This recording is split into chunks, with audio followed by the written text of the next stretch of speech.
I was halfway through tightening the screws on my old porch railing when I first felt something was wrong. Not a sound, not a shout, just a strange heaviness in the air. You live long enough on your own land. You start sensing when trouble is coming before it shows itself. Kind of like how a storm tells you it's near, even before the clouds roll in. It was a quiet morning. Cool breeze, warm sun, the kind of weather that makes a man grateful to be alive. I had a fresh cup of coffee sitting on the porch rail, steam curling up into the air like a little peace offering from the universe. My back wasn't screaming, my knee wasn't acting up, and for once in my life I didn't feel rushed. It was shaping up to be a good day. Then I saw it. A beer can. Not tossed, not kicked, but placed neatly under the little wooden sign I'd stuck into the dirt at the trail entrance the night before. The sign had been polite, nothing harsh. Just private property, and please respect the land. That was it. No yelling, no threats, and someone had answered it with a single can sitting like a challenge. I stood there staring at it longer than I should have. I wasn't angry, not yet, just confused. People walk that trail all the time. Kids, dog owners, joggers from the nearby neighborhood. I didn't mind, never did. But lately things had felt different, like people weren't passing through anymore. They were claiming space. Slowly, I walked down the trail, picked up the can, and tossed it into my trash bin. I told myself it was just a one-time thing. Kids being kids, no big deal. But that feeling in my stomach didn't go away. By noon, I'd forgotten about it. I was sitting on my porch swing with a cold drink, boots propped up, listening to the breeze run through the trees the way it always did. 4 acres of quiet, bought with 30 years of sweat and a spine that felt older than I was. That land wasn't fancy, but it was mine, every inch of it. So when I heard laughter, sharp, mocking laughter, coming from down the trail, I felt my peace crack just a little. I stood up, walked toward the sound, and found 3 teenage boys on my land. Tallest one had messy blonde hair and the kind of smug grin only a kid with rich parents could afford. They were throwing empty cans into my woods like they were practicing for a carnival game. "All right, boys," I said, hands in my pockets. "Pick all that up. This is private land." The blonde one scoffed. "Relax, we always use this trail." "Doesn't matter," I said. "It's still mine." He stepped closer, trying to look tough. "My mom runs the HOA, so we're allowed here." There it was. The sentence I should have known was coming. I didn't even get mad. I'd dealt with teenage arrogance before, and it always came from the same place. A house with too many rules and not enough consequences. "Pick it up," I said calmly. "Or I'll call the sheriff and report vandalism." One of them froze. Another muttered something about his mom freaking out again. And slowly, grudgingly, they picked up the cans. Not because they respected me, because they were afraid of whoever that mom was. As they walked off, the blonde kid turned around. "This isn't over." Quote. He didn't say it like a kid talking back. He said it like someone who believed he had an army behind him. By sunset, I'd almost talked myself out of worrying about it. But just after dark, someone pounded on my door so hard I thought they were trying to break it down. I opened it and found a woman standing there with a ponytail pulled tight enough to lift her eyebrows. Expensive workout clothes, clipboard in hand, lips pressed so tight she looked like she'd swallowed a lemon whole. "You threatened my sons," she snapped. "No," I said. "I told them to stop littering on my land." She pointed at my chest like she was stabbing the air. "This trail is community access. It has been for 20 years. You do not get to tell anyone what to do there." I stepped onto the porch, folded my arms, and stared her dead in the eyes. I wasn't trying to intimidate her. I just wanted her to understand one very simple fact. "It's on my deeded land," I said. "Which means I decide what happens on it." She let out a scoff loud enough to echo across the yard. "You have no idea who you're dealing with." Quote. That line always makes me laugh. People usually say it when they've gotten away with something for too long. She leaned in close. "Enjoy your little rules while you can. You won't be here long." Then she turned and marched away like she expected dramatic music to play behind her. I closed the door, sat on my couch, and stared at the dark window. I didn't know much about her yet, but I knew one thing. Every storm has a warning wind. And she was the first gust. The next morning, I walked out again, hoping maybe the world had decided to act normal. But there at the trail entrance, lined up perfectly under my sign, were 3 beer cans. Same kind, same brand, same deliberate placement. This wasn't kids anymore. This was war. And I didn't pick it, but I wasn't about to lose it, because I had one rule on my land. My land, my rules, and someone was about to learn what that meant. The morning after the neatly lined beer cans appeared, something in me shifted. It wasn't rage. It wasn't fear. It was something heavier, something that comes when you finally realize people aren't misunderstanding you. They're testing you. And if you let them push you an inch today, they'll take a mile tomorrow. So that afternoon, I went to my shed and pulled out a brand new metal sign. Bright red letters, reflective coating, thick steel post. Not polite this time. Not friendly. No trespassing. Violators will be prosecuted. I carried it down the trail like a man carrying the last string, holding his patience together. The sun was dropping low, painting the woods gold. Crickets were warming up their evening choir. Peaceful. Calm. The kind of evening that makes you wish people were better than they are. I set the post, hammered it deep, then mixed a small bucket of concrete and poured it around the base. Packed it tight, smoothed it down. No one was yanking this thing out unless they brought a tractor. When I finished, I stood there a moment, hands on my hips, breathing slow. For the first time in days, I felt like I had control again. That feeling lasted about 6 hours. The next morning, the world felt almost normal. Coffee tasted good, birds were out, and I even let myself believe the new sign had solved something. Then, I checked my mailbox. Inside was a thick envelope stamped with Lakeview Estates HOA, Compliance Division, like they were the Supreme Court. I tore it open and read the first line. You are hereby ordered to remove the unauthorized signage obstructing community access. My jaw tightened. The letter went on for 3 pages. Historical easement. Unlawful obstruction. Harassment of minors. Further action will be taken. By the time I reached the end, I had to sit down in a lawn chair just to process the level of delusion printed on those pages. Historical easement? On my land? Owned by me? Filed nowhere on earth? I set the letter on the kitchen table and poured myself another coffee, trying to calm down. That's when my phone buzzed. Unknown number. One message. Remove the sign before this gets worse. No name, no introduction. Just the kind of confidence you only get when you've never been punched in the mouth by consequences. Identify yourself, I replied. No answer. I stared at the phone, then the woods, then the empty spot where the old sign had been. And something clicked inside me. This wasn't about a trail. This wasn't about some kids. This was someone trying to make my property theirs 1 inch at a time. I needed evidence. So I called the one man I trusted with anything legal. Tom Peterson, old college friend. Tough as nails, smart enough to scare most attorneys without raising his voice. He answered on the second ring. You sound tense, he said. I've had better mornings, I replied. I told him everything. All of it. The kids, the trash, Karen's performance at my door, the letter, the creepy text. When I finished, Tom let out a long breath.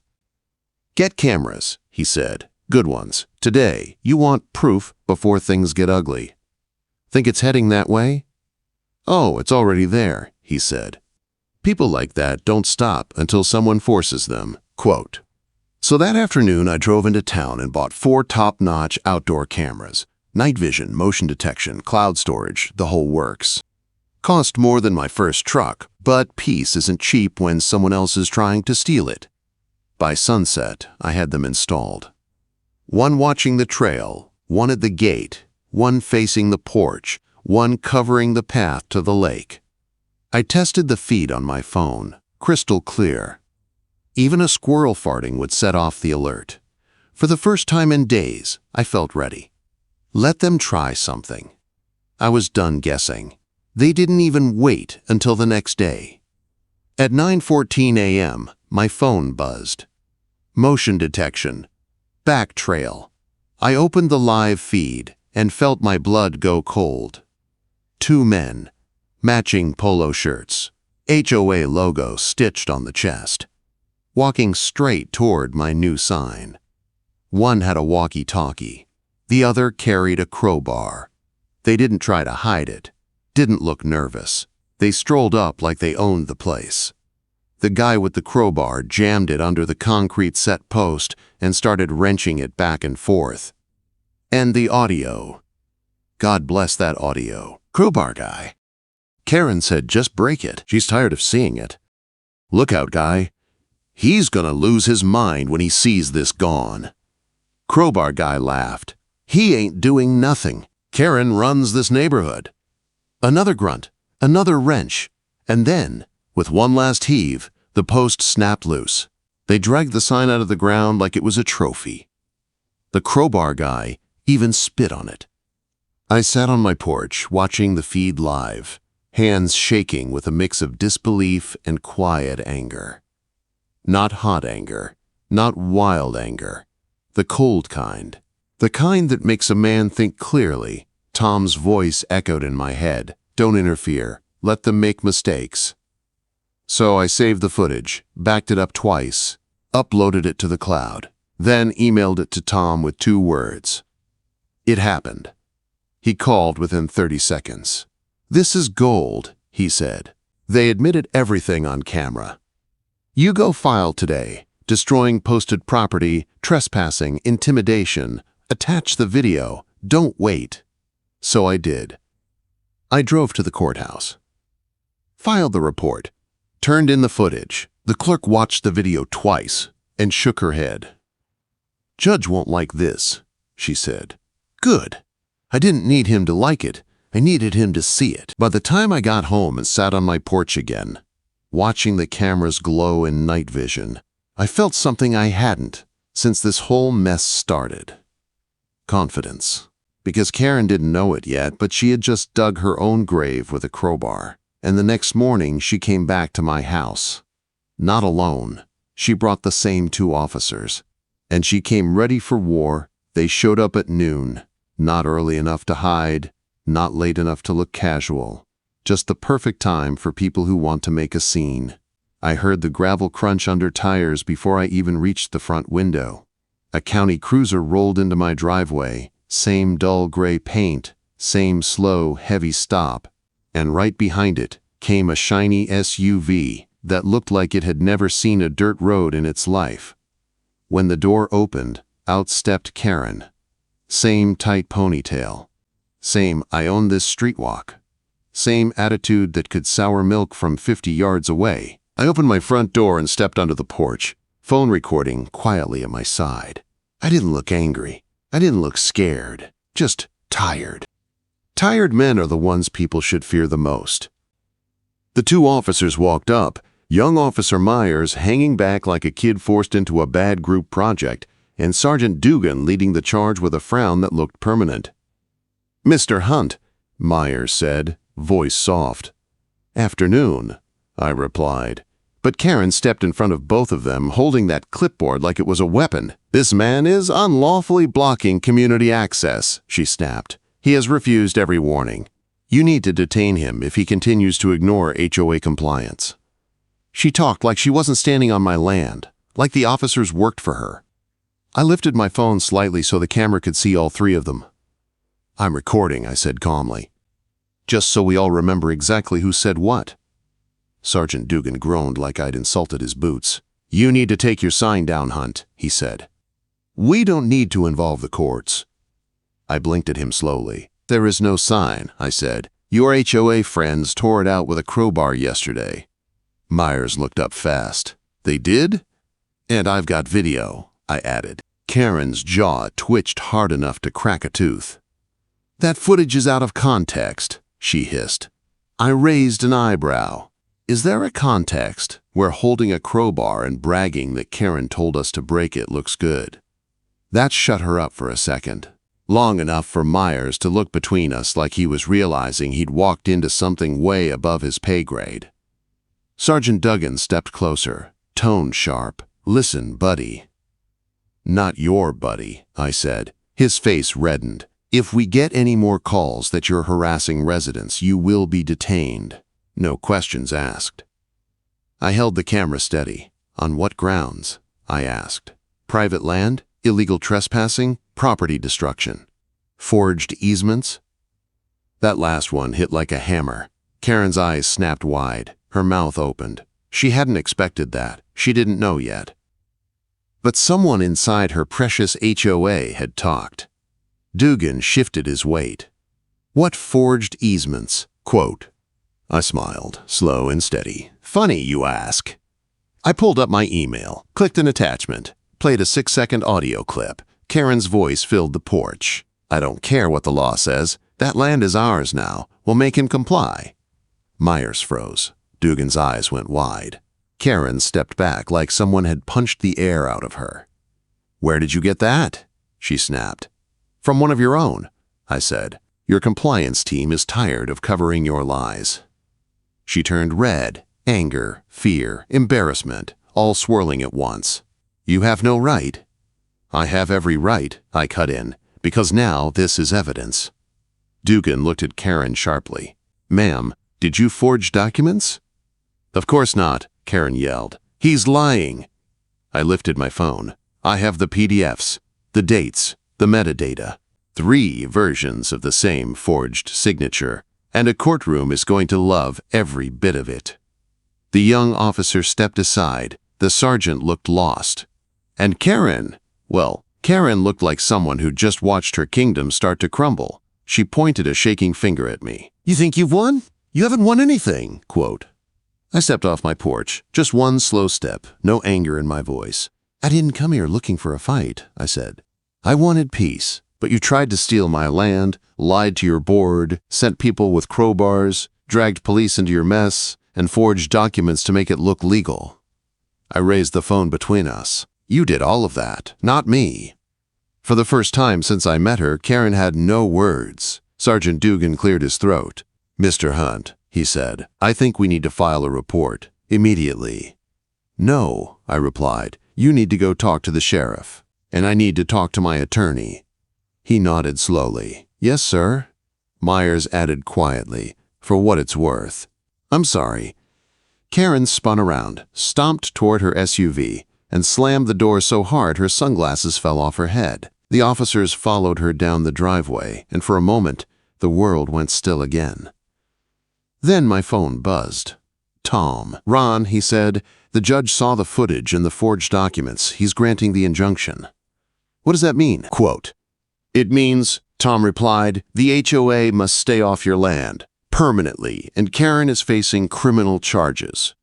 I looked out across my 4 acres. Quiet, still. Mine. Well, I said, that's one way to clear a trail.